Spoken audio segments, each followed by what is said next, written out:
எல்லோருக்கும் வணக்கங்க. இப்போ நம்ம சோழீஸ்வர் கோவில் பேரம்பாக்கத்தில் இருக்கு. அந்த கோவிலை பற்றின விஷயம் தான் பார்க்க போகிறோம். இது நரம்பு சம்மந்தப்பட்ட பிரச்சனைக்கெல்லாம் இங்கே போன தீர்வு கிடைக்கும்ட்டு காலகாலமாக நம்பப்படுது. இது 7 வார பூஜை, 48 நாள் கம்ப்ளீட் ஆகணும். ஸோ 7 வாரம் நீங்கள் திங்கக்கிழமை அங்கே கோவிலுக்கு போகணும். அவங்க சாமிக்கு பூஜித்த விபூதியும் வில்வ பொடி ஒரு வாரத்துக்கு தேவையான அளவு தான் கொடுப்பாங்க. அதை எடுத்துட்டு பூஜை ரூம்ல வச்சுட்டு தினமும் காலையில எம்டி ஸ்டமக்ல ஒரு பிஞ்ச் அந்த வில்வ பொடியும் ஒரு 2-3 பிஞ்ச் விபூதியும் போட்டு தண்ணியில கலந்து எம்டி ஸ்டமக்ல ஃபர்ஸ்ட் குடிச்சிடணும். இது 48 நாள் கண்டினியூஸா பண்ணணும். திங்கக்கிழமை எல்லா திங்கக்கிழமையும் அங்க போகணும். இதுதான் அவங்க கோயில சொல்றது. அந்த 48 நாள் நம்ம நான்வெஜ் எல்லாம் சாப்பிடக்கூடாது. இது இப்பேற்பட்ட நரம்பு பிரச்சனை இருக்கவங்க நல்லா இருக்குதாங்க சொல்றாங்க. நாங்க ஒரு வாட்டி தான் போயிருக்கோம். இது பத்துமலை முருகர் கோவிலுங்க. இப்ப நீங்க பாக்குறது இது அந்த சோழீஸ்வர் கோயில் கொஞ்சம் பக்கத்துல. இது இந்த கோயில் முருகர் கோயில். இதுவும் ரொம்ப அழகா இருக்கும். இதெல்லாம் வயல்வெளிக்கு உள்ளதான் இருக்கும். அதனால இதெல்லாம் போகணும்னா நம்ம ஓன் வண்டி கார் இருந்தாதான் போக முடியும். இது பப்ளிக் டிரான்ஸ்போர்ட்ல இங்கெல்லாம் போறது கொஞ்சம் கஷ்டம்தான். சோழீஸ்வர் கோயில் பஸ் ஸ்டாப் பக்கத்துல இருக்கும். பேரம்பாக்கம் பஸ் ஸ்டாப் பக்கத்துல இருக்கும். அது வேணா பஸ்ல போய்க்கலாம்.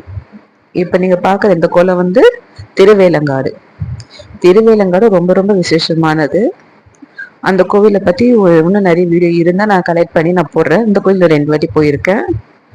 அங்க பக்கத்துல ஒரு தனி சன்னதி, காளிகாமா சன்னதிலாம் இருக்கு. இது ரொம்ப விசேஷமான ஒரு கோவிலுங்க.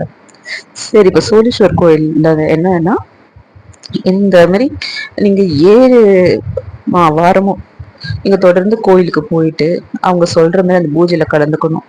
அபிஷேகத்துக்கு தேவையான பொருள் எல்லாம் வாங்கி கொடுக்கணும். அங்க அபிஷேகத்துக்கு வில்வ பொடி, என்னென்ன பால், தயிர் என்னெல்லாம் இருக்கோ அதெல்லாம் வெளியவே விற்பாங்க. இது கிராமத்துக்குள்ள இருக்கிற ஒரு கோவில், பழமையான கோவிலா தான் இருக்கு. அங்க போயிட்டு இது போல பூஜை பண்ணணும். இங்க நாங்க போயிருக்கும் போது எப்ப நிறைய ஊர்ல இருந்து எல்லாம் வந்துட்டு இருந்தாங்க. நாங்க 7 வாரம் தொடர்ந்து எல்லாம் இவ்வளவு தூரம் வர முடியாதுன்னா அப்ப அங்க இருந்தவங்க சொன்னாங்க எல்லாருமே இங்க வருவாங்க. நாங்க காலைல 8 மணி போல போயிருந்தோம். இன்னும் கொஞ்சம் நேரம் பாருங்க, எவ்வளவு டிஸ்டன்ஸ்ல இருந்து தான் இங்க வருவாங்க, உடம்பு நல்லா கொண்டு அங்கங்க பெங்களூர் அங்கெல்லாம் வார வாரம் வராங்க அப்படிலாம் சொல்லியிருந்தாங்க.